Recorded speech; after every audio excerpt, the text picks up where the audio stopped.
Que hoy les voy a hablar es de lo que viene en materia de política económica para Argentina y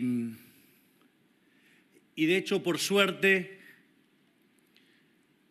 en esta era moderna donde está el archivo instantáneo, aparecen los archivos. Y hará algo así como de 2 meses, una de las cosas que dije en uno de los discursos es: si los degenerados fiscales que están en el Congreso de la Nación Argentina quieren romperme el programa económico, lo voy a vetar. Y efectivamente, ayer los degenerados fiscales votaron en gran mayoría un disparate que implica 62% del PBI de toma de deuda, que tomaron una medida que le cuesta a los argentinos 370.000 millones de dólares, arruinándole la vida a nuestros hijos, a nuestros nietos y a nuestras generaciones futuras. Por lo tanto, frente a semejante acto de irresponsabilidad, populismo y demagogia, no me queda otra que cambiar el discurso y venir a contarles. Pero afortunadamente el archivo está de mi lado. En ese sentido, voy a arrancar con los temas de política fiscal, voy a dar mis 4 argumentos por los cuales he decidido vetar totalmente el disparate que salió en el día de ayer. Después voy a hablar de la regla del déficit cero, voy a hablar de la emisión cero y voy a hablar sobre crecimiento económico. Lo primero que hay que tener en cuenta es la cuestión cuantitativa.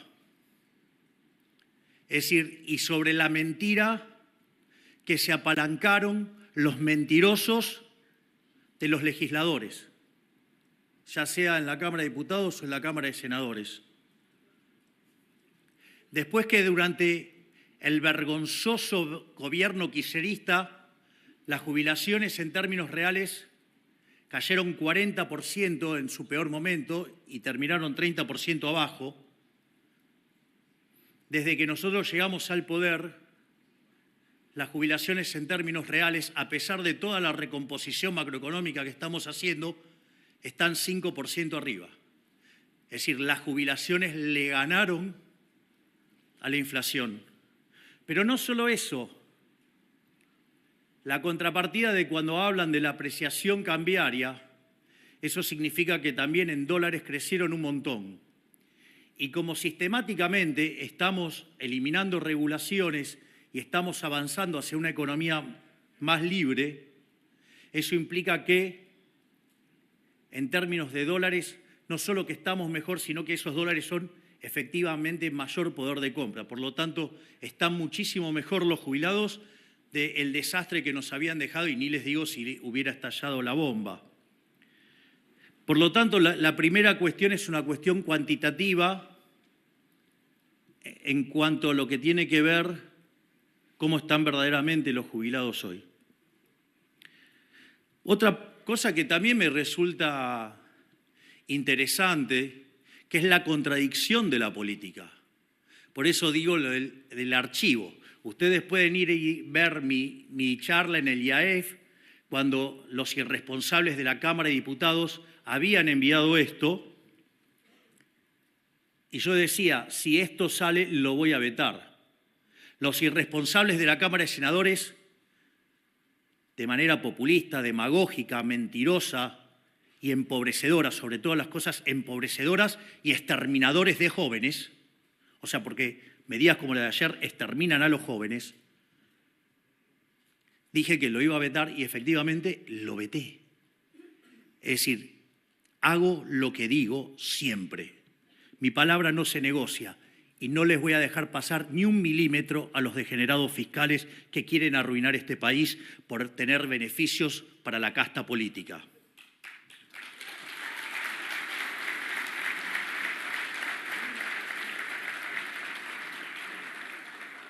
Y así, mientras que yo sí puedo resistir el archivo, Los kirchneristas no pueden, por ejemplo.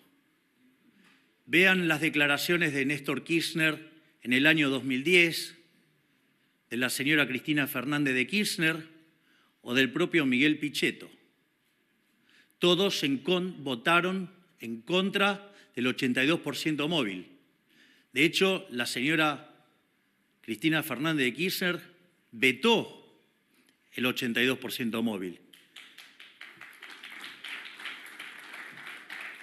Por lo tanto, no resiste el archivo. Es más, el hecho de que estén mal los jubilados, siendo un sistema de reparto, es decir, hay un pozo del cual, digamos, se saca el dinero y se reparte, está la irresponsabilidad de haber jubilado personas sin aportes. Es decir, metieron 3,5 millones de personas sin haber aportado. Es decir, frente al mismo pozo, más manos sacando. Es decir, si ustedes quieren saber quiénes han arruinado a los jubilados, miren a los kirchneristas, porque cuando estaba el sistema estabilizado, el sistema privado de fondos y pensiones, con tal de manotearse los fondos, ¿sí?, lo expropiaron. La jubilación tenía que estar en manos del Estado. ¿Y qué hicieron? Vaciaron el sistema, lo arruinaron. Ahora, y además hay 1 millón de pensiones truchas, con lo cual quieren ver dónde está el desastre, está ahí. Ahora, ese desastre es tan claro el desastre que causó el kirchnerismo con eso, que durante el gobierno del presidente Macri eso se intentó corregir.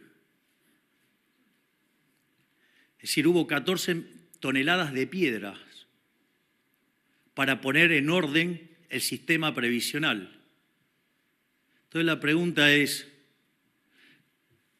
eso en el gobierno los kirchneristas lo vieron, lo vio Juntos por el Cambio. ¿Me pueden decir qué carajo hicieron todos votando a favor de quebrar el sistema previsional y arruinarle la vida a los argentinos? Si eso no es populismo, si eso no es demagogia, si eso no es ser un mentiroso farsante, quisiera saber de qué estamos hablando. No solo eso, sino que además hay una cuestión del problema que tiene la ley, que es una cuestión de asimetría. Es decir, cuando la situación es adversa y se da la baja, hace que no baje, pero que cuando sube, sube más que proporcionalmente. Eso hace que en dinámica, además, el gasto previsional sea creciente e incontrolable. Es decir, es directamente la quiebra del Estado. Por lo tanto, hay varias cuestiones de problema de diseño. Hipocresía en los datos, demagogia, populismo, mentiras, irresponsabilidad, ignorancia. Pero no solo eso, además es interesante porque es una ley que viola una ley. Justamente lo que hace es violar la ley de administración financiera. Es decir, cuando ustedes deciden crear una partida, deberían también crear un mecanismo para fondear esa partida. Ahora, entonces, con lo cual hay una violación de la ley de administración financiera del Estado. ¿Por qué? Porque alegremente pusieron una partida, un gasto, y no tiene la contrapartida en recursos. Ahora, el problema es, ok, yo no tengo los recursos, entonces ese aumento de gasto, digamos, va a requerir un aumento de recursos. Esto, hay una frase de Keynes que es brillante que dice, todos los gastos se financian, todos los gastos se financian. El tema es cómo los financian. O sea, de alguna manera lo van a financiar. Entonces, por ejemplo, alegremente a los políticos les gusta usar la maquinita de imprimir billetes, es decir, la emisión monetaria. Total, gastan irresponsablemente, imprimen billetes, se genera inflación que no es ni más ni menos que un impuesto, que además tiene la característica de ser profundamente regresivo. Es decir, los campeones del buenismo, los que tanto quieren a los pobres, lo único que hacen es multiplicarlos. Y en ese sentido, ¿qué es lo que dijimos nosotros? No. Acá la maquinita se apagó, no se imprime más, que lo voy a explicar en la parte 3 de la presentación. Entonces, nosotros hemos decidido no estafar más a los argentinos con el señoriaje. Que aviso que el señoriaje, es decir, la emisión de dinero para financiar el fisco, es aún peor que lo que se denomina el impuesto inflacionario y que es la verdadera medida de la estafa y no el impuesto inflacionario. Porque si yo emitiera dinero en línea con la demanda de dinero, la inflación sería cero. Entonces, ¿qué dirían? Que no hay estafa ahí. Error. Porque quiere decir que yo si tengo un elemento que permite que crezca la demanda de dinero, si yo no emitiera dinero habría deflación. Por lo tanto, si estoy emitiendo en ese contexto, les estoy robando el efecto positivo de la deflación. ¿Por qué? Porque los saldos reales se estarían incrementando y ahora estarían constantes. Es decir, que la verdadera estafa es el señoriaje, la emisión de dinero. Pero bueno, imagínense, digamos, los políticos no suman ni con un ábaco, hablan de desendeudamiento y después se quejan del ajuste fiscal. O sea, con lo cual son complicados, o sea, no suman, directamente no saben sumar. Digo, no es tan fácil hacer política, digamos, cuando hay tipos que de vuelta no suman ni con un ábaco. La otra alternativa es, bueno, entonces no queremos más inflación porque no queremos, digamos, generar un impuesto que le haga tanto daño a los que menos tienen. Porque en el fondo es un impuesto recontra regresivo, carga sobre más de 25 o 30 veces sobre los más vulnerables. Es decir, que en el fondo golpe directo a los que supuestamente jubilados que quieren proteger los grupos, por ejemplo, de los que más golpean, entonces. Que se pongan de acuerdo, porque evidentemente, si ustedes quieren una buena política social, la mejor política social, ¿saben cuál es? Bajar la inflación. Pero bueno, parece que esa lección no les gusta cobrar impuestos que nadie se dé cuenta. La otra alternativa es tomar deuda. Ahora, cuando yo empiezo a tomar deuda, ¿cuál es el problema? Que mis condiciones de solvencia se deterioran. La consecuencia de deteriorar las condiciones de solvencia es que no me van a prestar a la misma tasa, me van a prestar a tasas más altas. Es decir, aparece algo que se llama riesgo país. Imagínense que los políticos tienen problemas para computar sumas y restas, imagínense entender qué es la tasa de interés y el riesgo país. Entonces, en este contexto, esa suba en la tasa de interés implica que la acumulación de capital es menor, es decir, tengo menos inversión. Al tener menos capital per cápita, la productividad per cápita es más baja y al tener una productividad per cápita más baja, los salarios reales de la economía son más bajos. Es decir, aun cuando pueda esquivar el impuesto inflacionario y lo pueda maquillar con endeudamiento, sigo perjudicando a la gente vía mayor tasa de interés, menor productividad y por ende menores salarios reales. Es decir, no hay tal cosa como un almuerzo gratis. Y la otra alternativa es directamente subir los impuestos. Es decir, una expropiación. Es violentar el derecho de propiedad. Por eso es tan interesante lo que pusimos en el RIGI. Si hay algo que ha caracterizado al Estado argentino a lo largo de los últimos 123 años, además del déficit fiscal, piensen que en 123 años tuvimos déficit durante 113. No solo eso, sino que en los 10 que no tuvimos déficit, en realidad estábamos en default, con lo cual es falso que no había déficit. Por lo tanto, somos el primer gobierno desde el inicio del siglo XX hasta hoy que tiene superávit fiscal en serio, porque no solo, digamos, estamos teniendo resultados primarios, sino que además estamos pagando los intereses. Miren lo que son las cosas, y arrancamos con un déficit de 5 puntos del PBI. se supone que no tenemos gestión y esto ya lo arreglamos en el primer mes. Es decir, hemos tenido la mejor performance fiscal de la historia argentina. Gracias.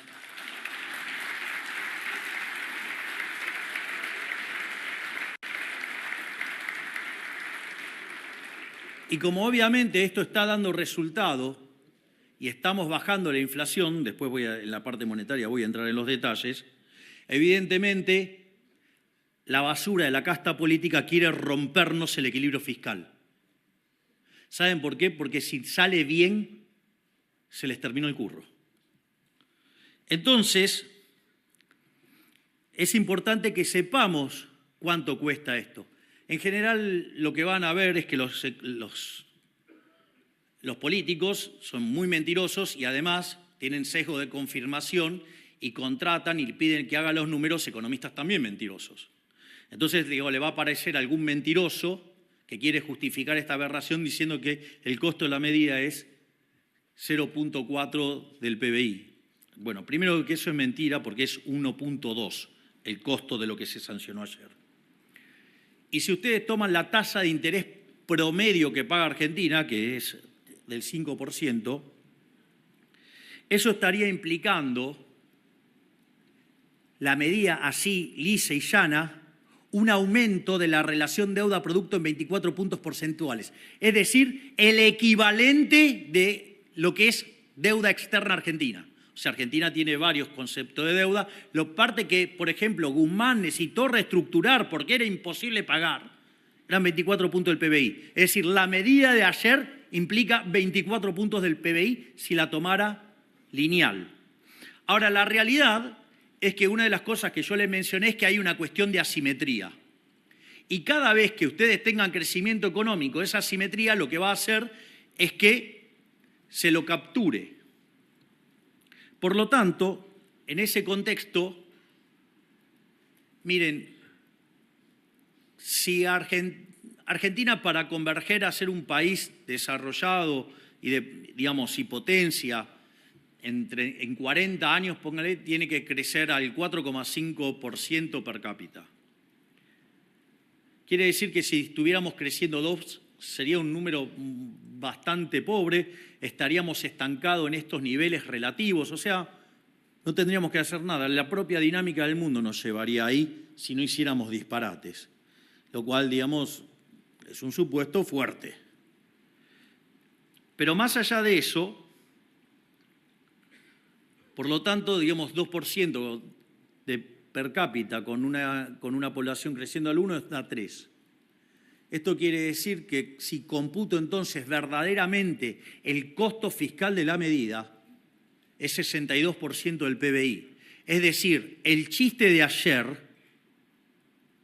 esa bestialidad propia de brutos, nos costó 370.000 millones de dólares.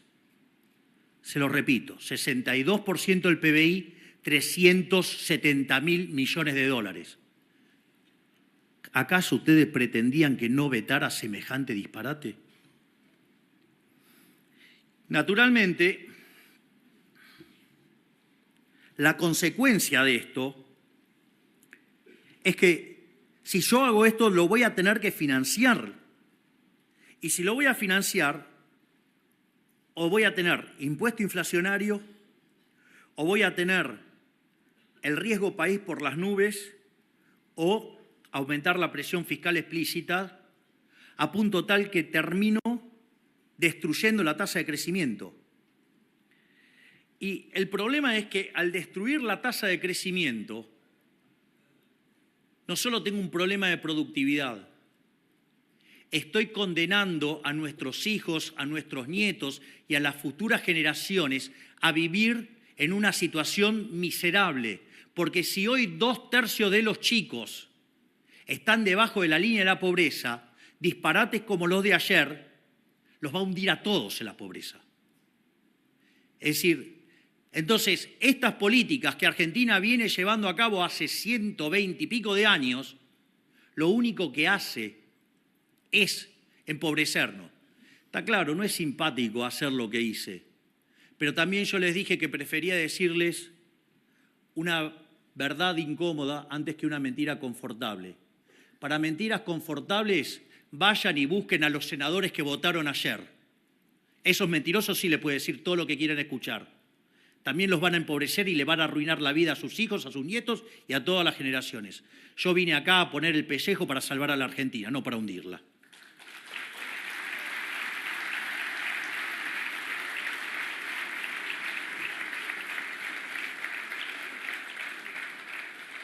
Dicho esto, ahora vamos a pasar a lo que es estrictamente la política fiscal. Nosotros hemos anunciado una política de déficit cero. No es caprichoso el déficit cero. Primero ya vimos que los déficits siempre hay que financiarlos, por lo tanto, de alguna manera u otra se va a pagar. Y dado eso, nosotros decimos déficit cero, pero de verdad, no en superávit primario cero, porque eso es mentira, porque los intereses hacen que tengamos... Les aviso que el resultado primario cero no alcanza si ustedes tienen deuda. Solamente alcanza si no tienen deuda. Si tienen deuda y tienen que pagar intereses, no alcanza. En ese contexto, ustedes lo que tienen es que déficit cero implica que el déficit financiero es cero. Si el déficit financiero es cero, la variación de deuda es cero. Si la variación de deuda es cero, la relación deuda-producto es no creciente. Si la relación deuda-producto es no creciente, ustedes son solventes intertemporalmente. ¿Qué quiere decir eso? Que pueden repagar la deuda y por lo tanto mejora el perfil de crédito. No por nada, desde que asumimos, el riesgo país estaba cerca de los 3.000 puntos básicos y había perforado los 1.200 en un momento. Pero bueno, después empezaron los degenerados fiscales a hacer estas cosas y obviamente la pagamos con un riesgo país más alto, pero digamos, nosotros vamos a seguir resistiendo. Es decir, yo no voy a entregar el resultado fiscal, no lo voy a entregar, aunque los degenerados fiscales sigan insistiéndolo.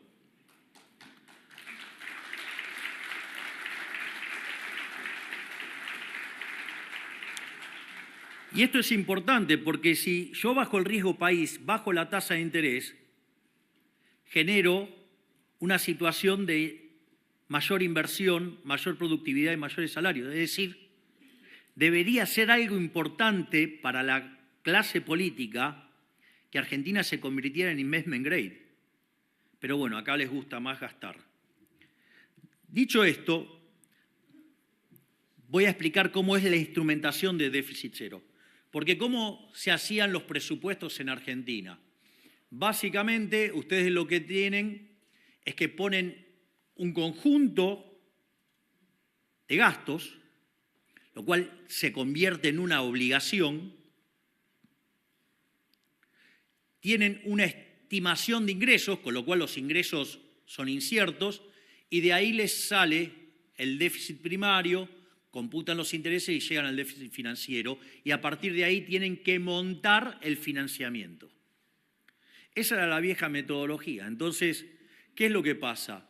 Si ustedes llegan a errarle en la estimación de inflación o en la estimación del PBI, se quedan con ingresos subdeclarados y les aparece un déficit fiscal enorme y vayan después a financiarlo. Una de las cosas que hacía el kirchnerismo y que lo hacía brutalmente, que mentía la inflación, ¿por qué lo hacía? Porque entonces subestimaba los ingresos y todo lo que venía por arriba era el famoso látigo y billetera. Entonces, hacía que todas las provincias tuvieran que ir a besar el anillo, ¿sí?, a la Casa Rosada. Yo no quiero eso. Yo quiero federalismo en serio. Yo quiero que toda Argentina sea libre y que no dependa de un déspota que pone números caprichosos para arrodillar a las provincias.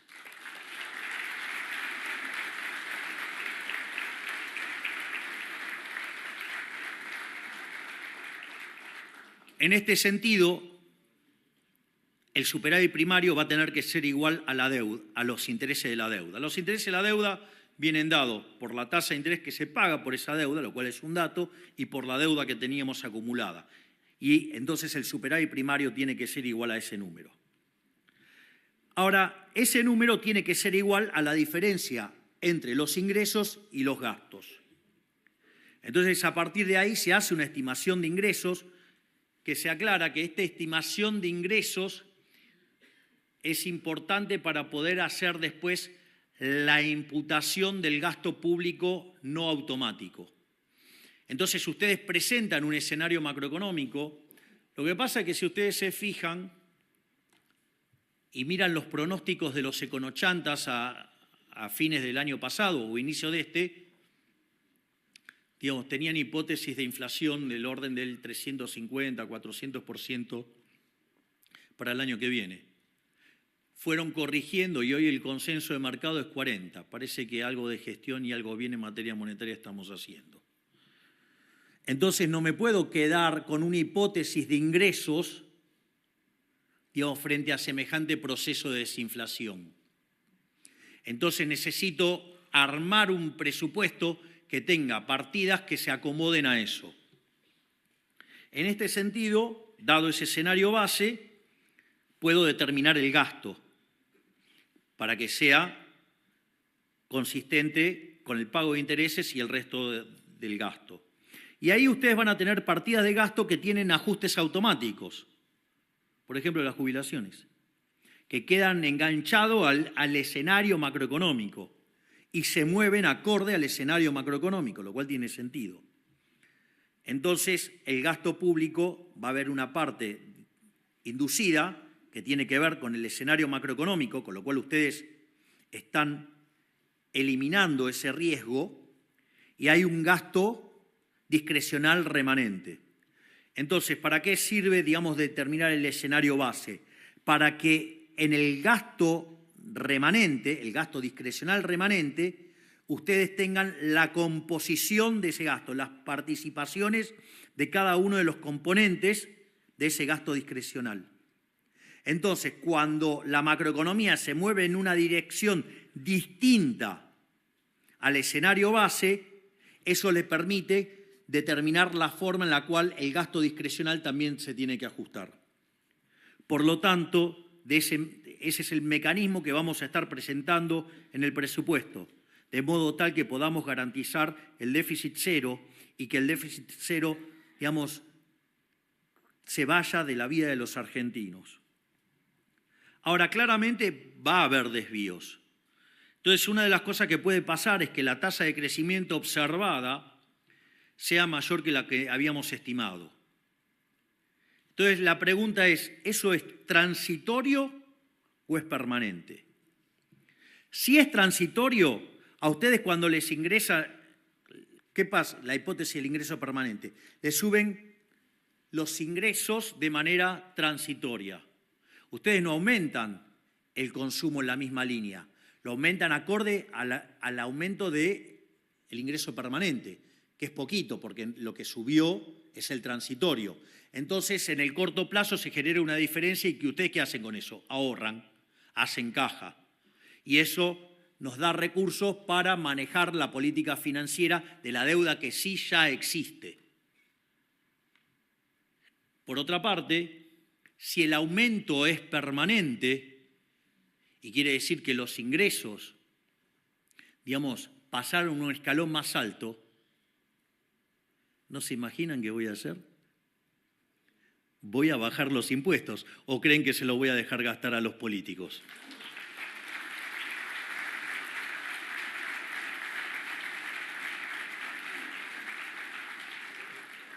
Por otra parte, si la tasa de crecimiento es menor, este mecanismo lo que permite es recalcular todo el gasto a la baja. Obviamente que va a sufrir mucho más el discrecional que el inducido, lo cual es bastante evidente. Y lo más interesante de todo esto es que la construcción del presupuesto es neutral frente a la inflación. Por lo tanto, podemos seguir avanzando agresivamente en bajar la inflación porque no nos va a generar un descalce presupuestario. Así es que les acabo de presentar lo que va a ser nuestra política fiscal de acá en adelante.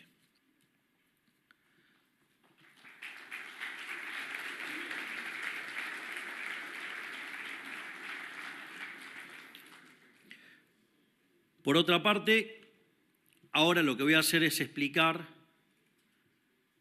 la política monetaria, lo que nosotros hemos definido como emisión cero.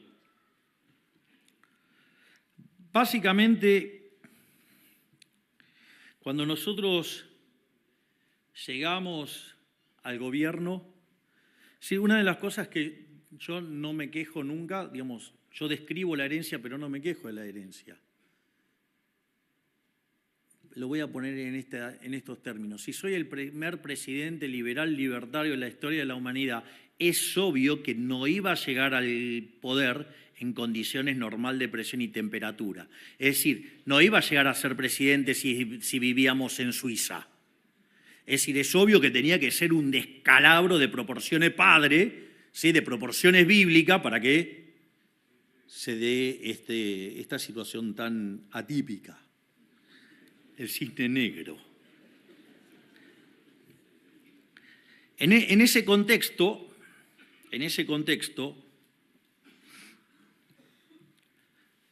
nosotros llegamos y la inflación diaria estaba cerca del 1,2%, que en términos anualizados implicaba 7.500% de inflación.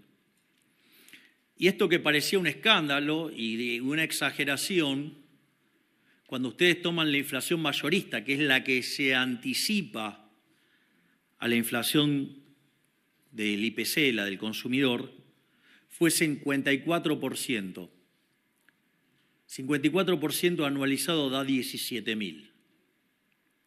Imagínense que, digamos, o sea, nuestros políticos no pueden computar sumas y restas, imagínense una función geométrica, o sea, una exponencial. Exponencial ni siquiera lo intento. Digo, porque yo creo que ven E elevado a algo y digo, van a colapsar. Entonces, digo, prefiero usar la versión discreta que, digamos, o sea, imagino que con la calculadora al lado pueden multiplicar, por lo menos. Dicho esto,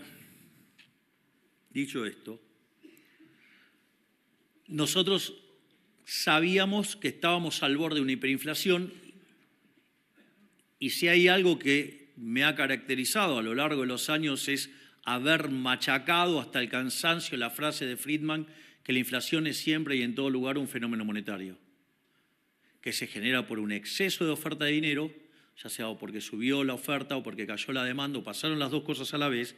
Eso lleva a una pérdida del poder adquisitivo del dinero y todos los precios expresados en unidades monetarias suben. Entonces, si estábamos frente a un escenario de hiperinflación, lo que había que hacer era cortar los grifos de emisión. De hecho, el primer problema que enfrentábamos era el tamaño del déficit fiscal. Enfrentábamos un déficit fiscal de 15 puntos del PBI, 5 en el Tesoro y 10 de cuasi fiscal en el Banco Central, con el agravante de que eso se convertía en emisión monetaria endógena. Es decir, había mecanismos por los cuales la oferta monetaria ya se expandía sola, aún cuando, digamos, nuestro gran presidente del Banco Central, Santiago Bausili, la tenía en la mira. Entonces, pero ¿qué pasa? No se podía resolver ese problema hasta que no pudiéramos construir una curva de pesos. Por eso, sistemáticamente, pondero el trabajo de Pablo Quirno, digamos, que fue el que recreó la curva de pesos. Y la otra cosa era atacar el déficit fiscal, y eso se hizo. Yo recuerdo que cuando nosotros hacíamos campaña íbamos con una motosierra y básicamente decían que lo que yo proponía era una locura. Es más, la gran mayoría de los economistas decía que con suerte se podía ajustar un punto del PBI. y nosotros llegamos, el programa con el fondo estaba caído, el fondo lo único que nos pedía era ver si podíamos aproximarnos a la meta que había dejado el gobierno anterior, que eran bien laxas, y nosotros propusimos que íbamos a ir a déficit cero en el primer año. Y con lo cual pusimos una meta más exigente que la que había puesto el fondo. Afortunadamente, uno de los grandes aciertos que tuvimos fue haber elegido como ministro de Economía a Toto Caputo y alcanzamos el déficit cero en el primer mes de gestión. Es decir, algo que en 123 años no se pudo hacer, ese gigante que es Luis Toto Caputo lo logró en un mes. Vaya si no tiene mérito para ser el mejor ministro de Economía de la historia.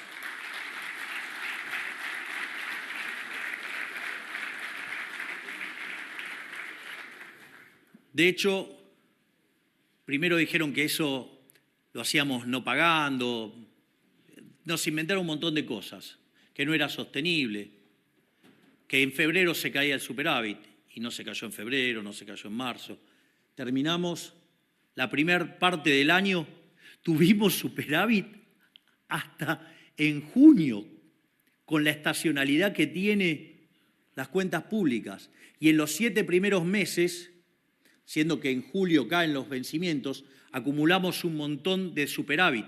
Tenemos en la cuenta del Banco Central 17 billones de pesos y de acá a fin de año vamos a estar quitando vía superávit entre 6 y 9 billones de pesos más. Miren si no ha funcionado verdaderamente la motosierra. Pero no alcanzaba con eso. Es decir, teníamos el problema del cuasi fiscal, que era un problema del doble del tamaño del que teníamos en el Tesoro. De hecho, llegamos y teníamos 4 bases monetarias en títulos a un día, o sea, teníamos plantada la hiper. Ustedes piensan lo que es multiplicar por 5 la cantidad de dinero en un día. Dicho esto, básicamente nosotros ¿qué hacemos? Hacemos un sinceramiento del mercado de cambios, buscamos que el tipo de cambio más el impuesto país se parezca al paralelo, sin un sinceramiento, y ese salto en el tipo de cambio hizo que la tasa de interés de arbitraje entre pesos y dólares, si bien era positiva en dólares, pero en términos de pesos reales era negativa. Yo recuerdo muchos economistas diciendo, no, hay que subir la tasa de interés, tiene que ser tasa de interés real positiva. Si hubiéramos hecho esa estupidez, y vayan y mírenlo en los informes de diciembre, de enero, y los van a encontrar toditos ahí, Hoy tendríamos cerca de entre 8 y 10 bases monetarias en pasivos remunerados. La inflación no hubiera bajado, estaríamos discutiendo la hiperinflación, estaríamos discutiendo las expropiaciones, estaríamos discutiendo cualquier cosa menos de la baja de la inflación. Con lo cual, además, aquellos que quieren hacer política monetaria controlando la tasa de interés, les dedico la frase célebre de Maradona.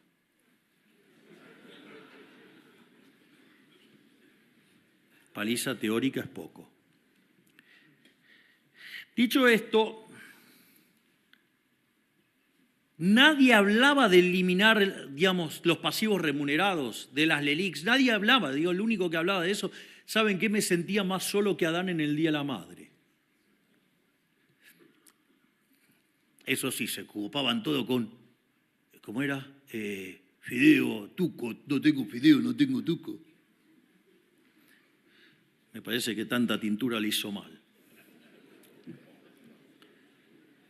Al margen de eso, que nunca dijeron cómo iban a resolver ese problema, nosotros sí lo enfrentamos de frente.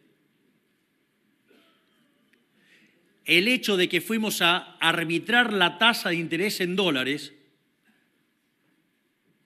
y que dio tasa de interés real negativa en pesos, nos permitió que licuar básicamente la posición de pasivos remunerados sin que implicara un ataque especulativo contra la moneda, al tiempo que limpiábamos el problema de stocks que nos dejó el gobierno anterior, que todavía no terminamos, pero estamos trabajando en eso. Entonces, en ese contexto, parecía imposible que se pudiera terminar con el problema de los pasivos remunerados. Y todos lo iban a arreglar por arte de magia. No, arte de magia no. Si yo les hubiera dicho que lo iba a mantener constante, me hubieran aplaudido. Increíblemente, en 7 meses de gestión, eliminamos los pasivos remunerados y se terminó con el cuasi fiscal.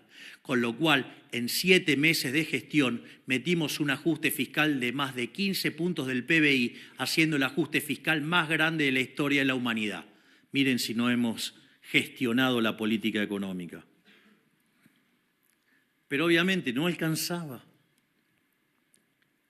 En connivencia entre el Fondo Monetario Internacional y la gestión anterior no cumplía con las metas. No cumplía con las metas monetarias, no cumplía con nada. Pero, sin embargo, seguían haciendo déficit fiscal. Para que tengan una idea, a lo largo del gobierno kirchnerista se financió con emisión monetaria déficit por 28 puntos del PBI. En el último año habían sido 13 puntos del PBI. Ustedes se dan cuenta, ¿no?, del tamaño del delirio. El plan Platita, para tratar de ganar una elección, el desastre que habían dejado plantado. Y en ese contexto,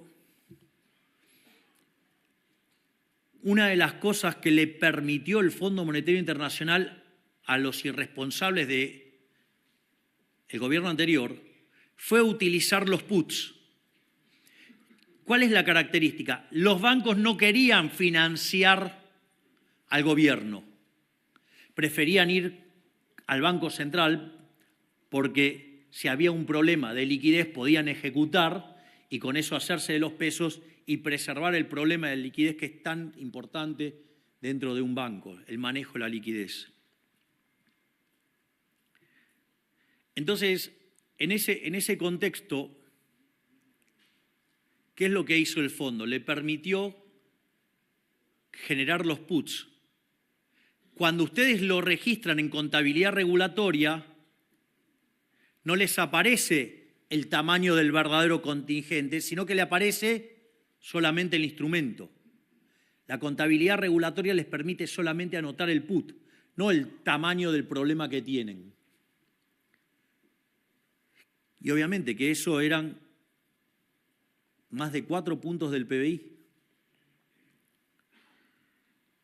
Y eso era una carga y hasta que no se resolviera también teníamos un problema para frenar la emisión. De hecho, nosotros en la Bolsa de Comercio de Buenos Aires, en el aniversario de la Bolsa de Comercio de Buenos Aires, habíamos anunciado el programa de exceso de oferta cero. Es decir, que solamente íbamos a emitir dinero contra demanda de dinero, entendiendo como demanda de dinero la venta de dólares del sector privado. Es decir, digamos que ustedes con los dólares vayan y compren pesos. En ese contexto, nosotros teníamos eso fue un día viernes, el día lunes nosotros teníamos una reunión, el presidente del Banco Central y el ministro de Economía tenían una reunión con los bancos a las 10 de la mañana y mientras que estaban los bancos sentados en esa mesa, el Banco Macro, digamos, banco que se hizo grande a la luz de hacer negocios con el kirchnerismo, ¿sí?, ser el banquero del kirchnerismo, ejecutó los puts. No sé, que ejecutó puts por el equivalente de 2.000 millones de dólares. Quiero saber cuántas veces ustedes han visto en la historia argentina una corrida por 2.000 millones de dólares y que la economía no estalle. Eso lo logró Caputo, Bausili y Kirchner. Por eso es que siempre los menciono y los destaco tanto, porque lograron torcerle el mercado en una corrida de 2.000 palos verdes. ¿Y saben por qué lo hicimos?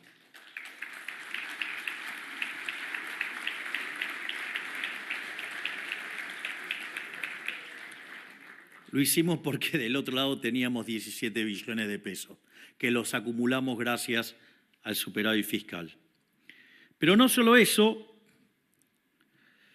no se quedaron tranquilos los muchachos ahí y nos fueron a buscar a la otra semana en una corrida para tratar de hacer saltar el dólar. Y en ese contexto, yo me acuerdo que en ese momento estaba por exponer en San Valley, estaba en el día anterior, y con el ministro Caputo y con el presidente del Banco Central decidimos avanzar en una etapa todavía mucho más profunda del control monetario, que es emisión cero, directamente emisión cero. Por lo tanto, si nos querían correr, que lo hicieran, que nos atacaran la moneda, pero tarde o temprano el dólar se iba a desplomar y se les iba a caer. Y efectivamente lo mal que la están pasando, porque veían un dólar en 2.000 y el dólar está en torno a los 1.250. Hola, mandriles. Dicho esto, una de las cosas bajo la cual, ¿cómo sería el equilibrio de cero intervención? Porque salieron a decir que nosotros estábamos interviniendo en el mercado de cambios. Es decir, los economistas, con tal de justificar sus errores, son capaces de decir cualquier cosa. Entonces, ¿cómo sería un mercado libre de intervención? Yo dejaría constante la cantidad de dinero, el tipo de cambio fluctuaría y la variación de reservas sería cero. Entonces, nosotros, ¿qué es lo que pasa? Como todavía tenemos el problema de stocks. Les paso un tema. ¿Alguien tiene idea de cuántas regulaciones metió el gobierno anterior en el mercado de cambios? Digo, porque hablan de la salida del cepo y nosotros estamos diciendo todo el tiempo, estamos más cerca, estamos más cerca, estamos más cerca, y dice, no hicieron nada. ¿Saben cuántas regulaciones se metieron en los últimos 2 años el kirchnerismo? A ver, escucho propuestas de números. 500 sería una aberración, ¿no? ¿Sí o no? ¿Quién fue? 500. Sería una aberración. A ver, más arriba.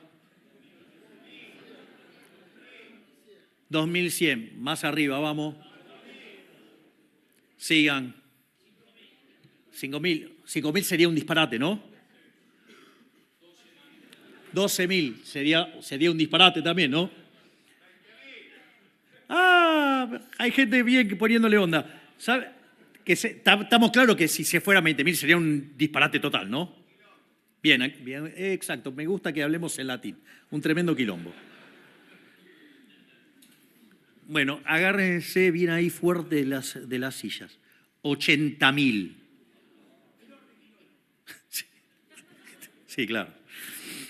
Entonces, el Banco Central está sacando regulaciones al ritmo de 100 por día en promedio. Es decir, todo el tiempo estamos avanzando en la eliminación del cepo. De hecho, el mejor indicador de ello es que cuando nosotros asumimos se pagaban de las importaciones solamente el 15% y hoy se paga el 90%. Entonces vean que sí estamos avanzando. De hecho, se los voy anticipando, en estos días vamos a estar publicando una bitácora de las cosas que vamos haciendo. Digo, así cuando hacen el cómputo de cuánto gestionamos o no, digamos, hacen mejor las cuentas. Entonces, ahora, como nosotros tenemos cepo, ¿cuál es el problema? Que los dólares que comprábamos en el MULC no es demanda de dinero.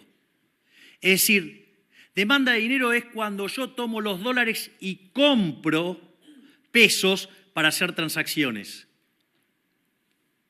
Pero como yo tengo control de capitales y los exportadores están obligados a liquidar, Eso no es compra de pesos, eso es venta de dólares.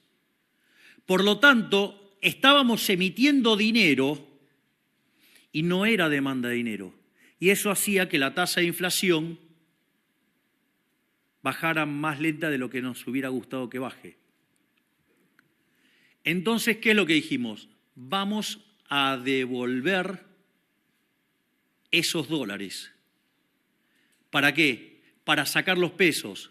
Obviamente, como había brecha, por cada $3 que comprábamos en el MULC, los pesos que habíamos emitido lo podíamos sacar con $2 y nos quedaba $1 adentro del Banco Central. Por lo tanto, si se fijan, ¿qué es lo que va a pasar? La cantidad de dinero, ¿cuánto varía? 0. Tengo un poquito de aumento de reservas y el tipo de cambio va a estar más libre.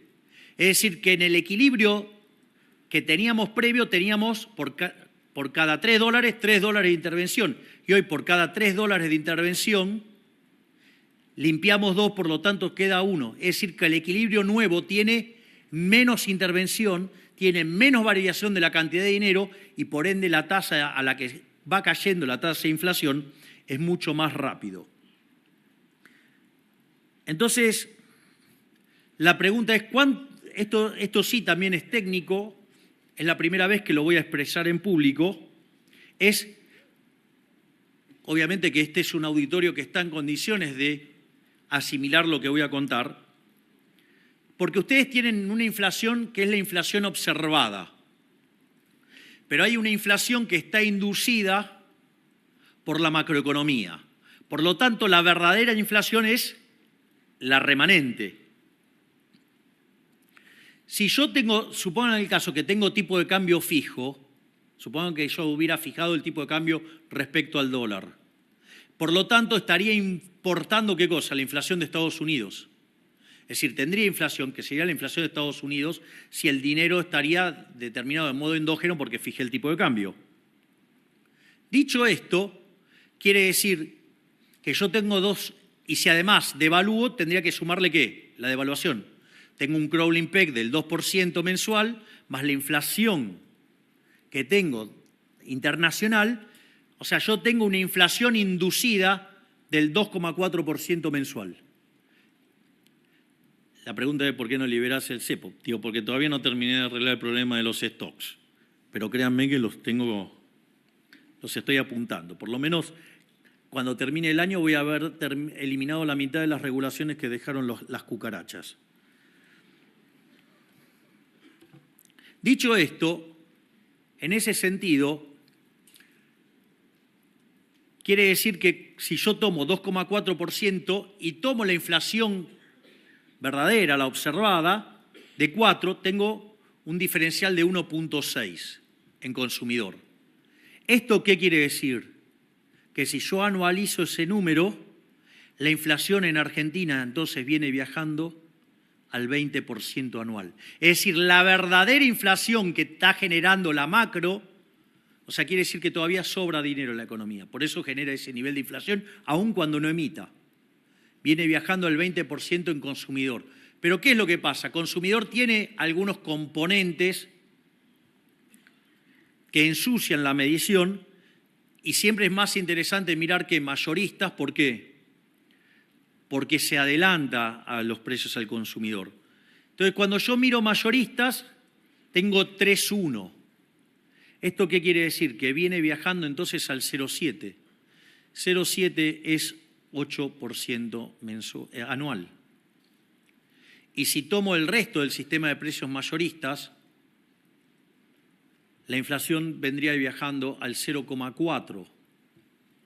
Si viene viajando al 0,4, estamos hablando de una inflación en torno al 5 o 6% anual. Es decir, de estar discutiendo una hiperinflación con niveles del 17.000%, la verdadera inflación macro argentina hoy viaja al 5%. Y eso se logró sin haber atravesado la hiper que me licuara todos los saldos reales. Se atravesó sin expropiaciones, o sea, nosotros no hicimos un plan Bonex. Se hizo sin controles de precios, se hizo sin fijar el tipo de cambio y se hizo, además, con recomposición de tarifas. Si eso no es digno de decir que Caputo es el mejor ministro de Economía de toda la historia argentina, no sé a dónde van a buscar una evidencia empírica tan fuerte en favor de dicha frase.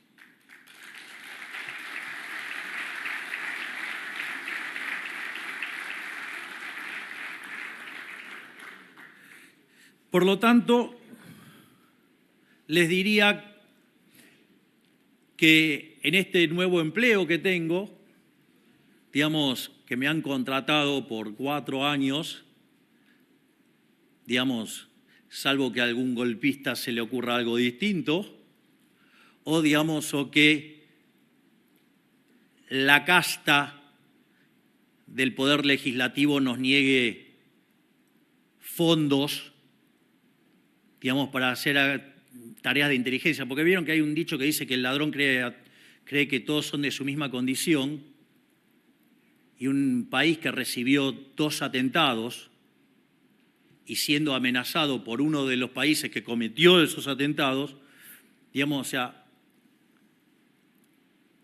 voy a tener que confiar un poco más en la fuerza del cielo para que no me pase nada. Pero dicho sea de paso, que si me pasa algo es responsabilidad de ellos.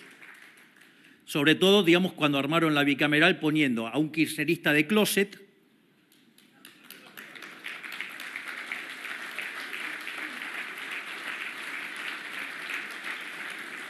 y otros dos kirchneristas, digamos, que son corresponsables del pacto con Irán, o sea, quien le puso la bomba en Argentina.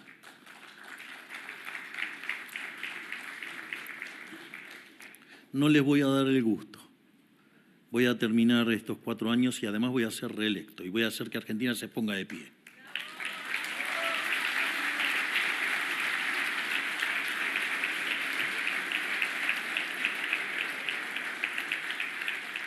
Pero como yo esto lo miro como un trabajo, no estoy pensando en eternizarme.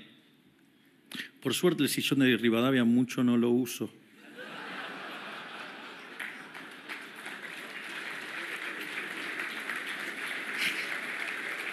No se me pegan costumbres raras. Pero debo confesar que soy paleolibertario y además muy afortunado. Pero al margen de eso, para los que no saben, paleolibertarios son los libertarios conservadores, o sea que somos monógamos y esas cosas. Aclaro, porque pongo los subtítulos, porque, digamos, o sea, está bueno para, digamos, el barrio entiende, pero no todos están obligados. Dicho esto, mi job description decía que tenía que bajar la inflación, lo estamos logrando. Mi job description decía que tenemos que pulverizar la inseguridad y creo que la provincia de Santa Fe es testigo de la enorme tarea de la ministra Bullrich exterminando la inseguridad.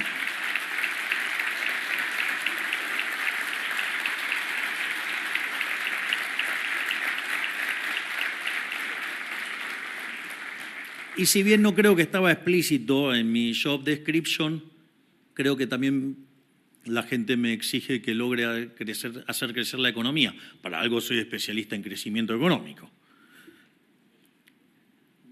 Interesante que la política todavía eso no me lo borró. Y lo liberal libertario tampoco. Dicho esto, entonces la pregunta es cómo vamos a crecer.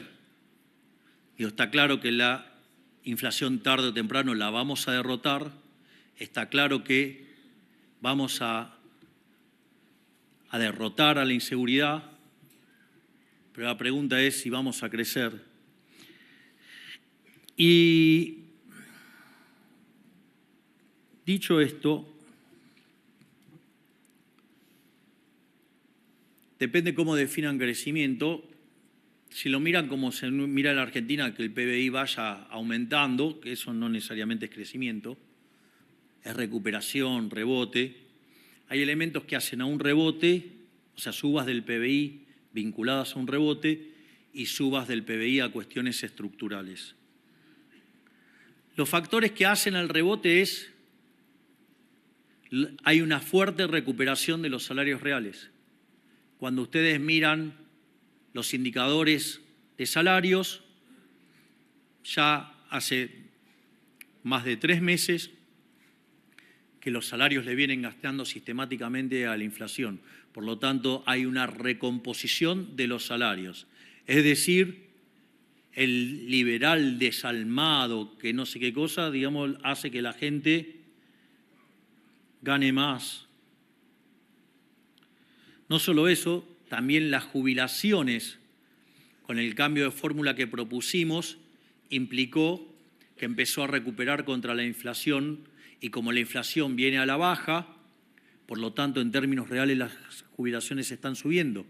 Eso hace que esté aumentando el poder de compra de la demanda, el poder de compra de los argentinos, y dado el nivel de utilización de la capacidad instalada, implica que podemos tener una expansión de demanda sin tener grandes efectos sobre los precios y con fuerte impacto en la actividad, con lo cual, digamos, ¿y qué es lo que estamos viendo? Que está rebotando el nivel de actividad. Hoy 8 de 10 indicadores importantes de alta frecuencia muestran que la economía está saliendo adelante. Cuando ustedes miran indicadores de actividad, pero que son viejos, está claro que están viendo un piso entre lo que es en torno al segundo trimestre del año. Y en ese contexto, eso da un rebote de actividad, empleo y salarios. Además, hay una cuestión del ciclo de stocks, es decir, frente a la crisis que se avecinaba durante la última parte del gobierno kirchnerista, ustedes acumulaban stocks para evitar la crisis, para protegerse de la crisis, para poder salir del dinero. Eso hizo que el nivel de actividad estuviera más alto de lo que debería haber estado, porque había mucha inversión en stocks. Aún así, en el cuarto trimestre del año pasado, la actividad cayó 2,5%. Lo aviso porque, digamos, nosotros haciendo el ajuste fiscal más grande de la historia cayó 2,6%. Digo, con lo cual parece que hacer las cosas bien, aun cuando estamos arreglando los problemas que generaron 123 años de descalabro, parece que está funcionando mucho mejor de lo que creían. Y en ese contexto se liquidaron los stocks y se sobreacentuó la caída y ahora se tienen que recomponer. Por lo tanto, hay una parte del rebote que tiene que ver con la recomposición de stocks. O sea, eso es lo que tiene que ver con lo coyuntural, con el rebote. Ahora, ¿y entonces de dónde va a salir el crecimiento? Mire, el crecimiento sale por inversión. Para invertir ustedes tienen que ahorrar. Y esto es una definición interesante que parece que los econochantas no entienden, que podemos crecer con cepo también. ¿Por qué? Porque en realidad el ajuste fiscal que hicimos le devolvió 15 puntos del PBI al sector privado en forma de ahorro.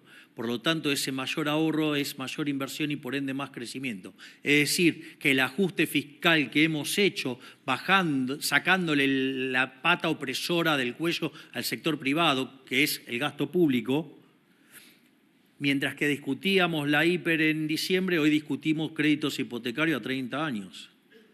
En el fondo, de ahí es donde salen los fondos para financiar el crecimiento económico.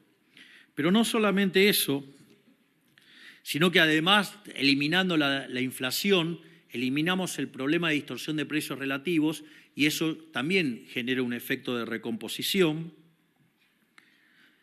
A su vez, el déficit cero implica trabajar de lleno contra el riesgo país, contra altas tasas de interés, por ende también eso implica mayor crecimiento económico. Y como si fuera poco, hicimos la reforma estructural más grande de la historia argentina.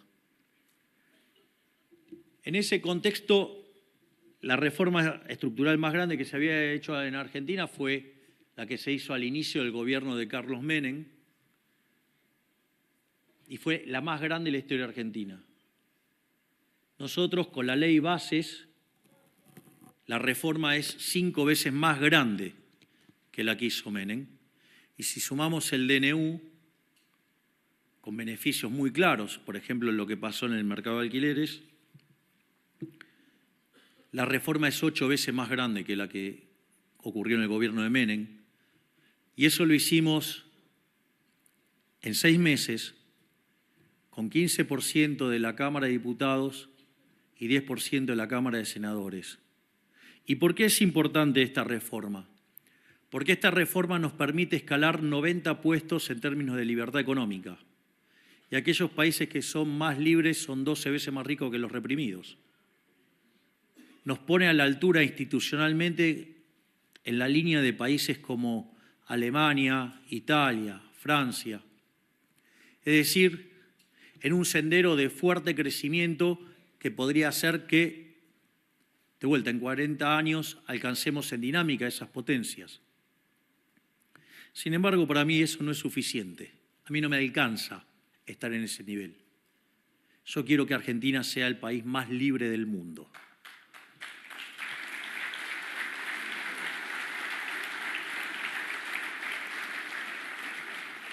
Y en este sentido, si ya bien hemos enviado 800 reformas estructurales y todos los días continuamos sacando regulaciones, tenemos pendiente 3.200 reformas estructurales más y vamos a hacer que Argentina sea efectivamente el país más libre del mundo para que sea el país más próspero del mundo. Muchísimas gracias. ¡Viva la libertad, carajo! La palabra del señor presidente de la Nación, Javier Milei. Así damos por finalizado este acto. Solicitamos a todos los invitados a aguardar en el salón hasta que se haya retirado el señor presidente de la Nación para posteriormente dirigirnos al hall central del edificio institucional a compartir un cóctel de cierre. Para ingresar al mismo, recuerden contar con su QR.